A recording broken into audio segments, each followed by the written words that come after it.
Olá, eu sou a doutora Raquel Hickman, eu sou oncologista clínica, especialista em tumores gastrointestinais, e hoje eu vou falar um pouco sobre o câncer de intestino, ou chamado câncer coloretal, que é um nome só para várias doenças diferentes, como vocês vão entender. De maneira geral, o câncer de intestino é um dos mais comuns entre homens e mulheres, está entre os três mais comuns no Brasil e no mundo, homens sendo homens ou mulheres. Os fatores de risco já são conhecidos, que é a dieta rica em carne, processados e menos frutas e verduras, sedentarismo, idade avançada, e existe o componente hereditário. Então, quem tem alguém na família que teve um câncer de intestino tem uma chance maior de desenvolver. O câncer de intestino ele é altamente curável quando diagnosticado precocemente. E hoje é uma recomendação internacional que se faça o rastreamento a partir dos 50, hoje a partir dos 45 anos, se possível, seja com o sangue oculto nas fezes ou, idealmente, com a colonoscopia. A colonoscopia é um exame como uma endoscopia, que vai e visualiza o intestino todo pelo reto, e ela identifica pólipos. Pólipos são lesões, podem ser lesões pré-malignas, pré-câncer. Se identifica, retira. Então, retira aquilo que pode virar um câncer, né? A colonoscopia pode ser feita até mais, uma idade mais precoce, dependendo da história familiar ou se tem alguma síndrome genética hereditária. Mas é altamente curável quando é um tumor altamente curável quando detectado precocemente. E hoje a gente vê cada vez mais pessoas jovens com câncer coloretal. Eu vejo pessoas de 25, 30 anos. E a gente ainda não sabe muito bem qual é a causa, se acredita que são fatores ambientais, como tipo padrão de alimentação, principalmente, né?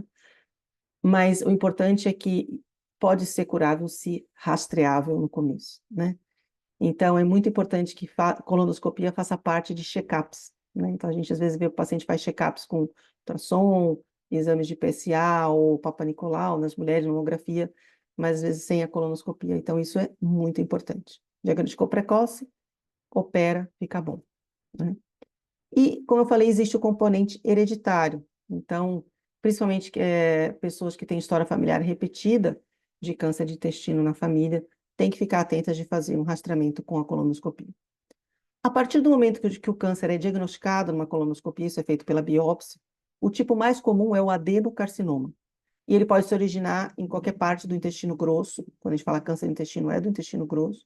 Pode ser, eu chamo o colo direito, o colo esquerdo, no reto, né? O tratamento principal vai ser a cirurgia. Pode começar com cirurgia e depois fazer a quimioterapia, ou pode começar com quimioterapia se o tumor está grande e depois fazer a cirurgia. E dependendo se está no reto, eu vou falar num vídeo separado, se faz a combinação com a radioterapia. É importante dizer que quando a quimioterapia está indicada e quando que ela está indicada, né? Quando existe uma chance da doença voltar. Então, existe algo que a gente chama de estadiamento, que é avaliar o tamanho do tumor e o número de linfáticos, linfonodos que foram acometidos pela doença. Isso é feito na cirurgia, então se tira o tumor, o patologista vê o tamanho, o grau de invasão na parede do órgão, quanto que esse tumor já estava invadindo o órgão, ali o próprio intestino, e vê o número de linfáticos em volta, gânglios linfáticos em volta do intestino, que tinham células cancerosas. Então, a cirurgia feita por um cirurgião oncológico é muito importante, porque é um cirurgião que entende por onde essa doença pode se disseminar e vai fazer uma limpeza adequada desses linfonodos. O patologista olha, tem linfonodo acometido por 100 células cancerosas nesses linfáticos, existe a chance da doença voltar.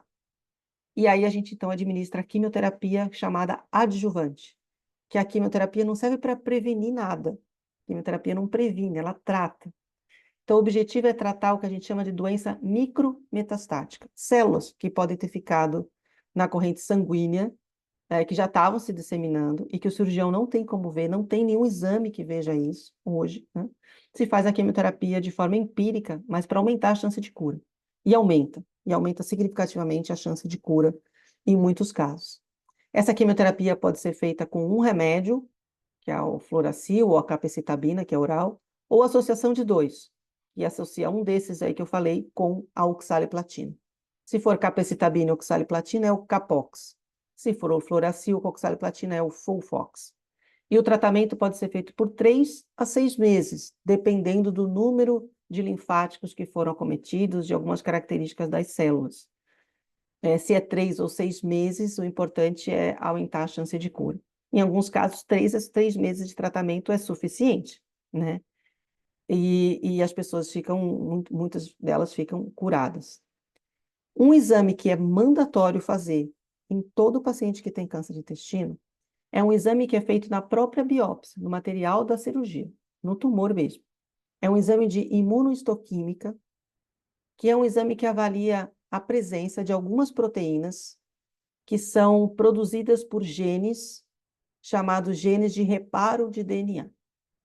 É um exame muito simples, se faz até no SUS. Quando essas proteínas estão presentes, está tudo certo. A maquinaria genética ali está normal. Quando elas não estão presentes, alguma delas não está presente, a gente sabe que tem um defeito nesse gene. E quando tem esse defeito, por que é importante saber? Por 2 motivos. Isso pode ser hereditário. E se for hereditário, aí então tem que investigar os familiares, principalmente filhos, irmãos. 2, mesmo que não seja hereditário, quando está presente, a chance de cura é muito maior. Então, em muitos casos, nem quimioterapia adjuvante precisa fazer. E quando precisa fazer, tem alguns regimes de tratamento específicos. Então, hoje isso é mandatório, tem que saber. E a imunoterapia está sendo estudada também nesse contexto. Tem estudos clínicos tentando substituir a quimioterapia pela imunoterapia. Porque esses tumores, eles são tumores que ativam muito o sistema imunológico da pessoa. E a imunoterapia também faz isso, estimula ainda mais o sistema imunológico da pessoa para combater a doença. Então, quando essa alteração está presente, que é chamada de instabilidade de microsatélites, é um nome grande, né? É um nome que a gente está acostumado, mas é um nome complicado às vezes. Quando ela está presente, a imunoterapia funciona super bem. Muitas vezes o tumor desaparece sem precisar fazer cirurgia ou até tratamento, em alguns casos, isso está em teste. Então, o que é importante saber? Teve um diagnóstico de um tumor de colo, cirurgia seguido de quimioterapia em boa parte dos casos, nem todos, algumas vezes só a cirurgia é suficiente, em alguns casos a quimioterapia é suficiente. Então, converse com o seu cirurgião, é importante que seja alguém experiente em oncologia, que conheça oncologia, ou na dúvida consulte um oncologista. E essa pesquisa na biópsia da instabilidade de microsatélites ou deficiência de mismatch repair, é um outro nome, mas se você perguntar para o seu médico instabilidade de microsatélites, ele vai saber o que é. E aí, se tiver presente, tem que saber se aquilo é hereditário ou não, e se a quimioterapia está indicada nesse contexto ou não. E aí, isso é para tumores localizados, onde não existe metástases, né? Quando existem metástases, então eu vou falar um pouquinho sobre isso no próximo vídeo.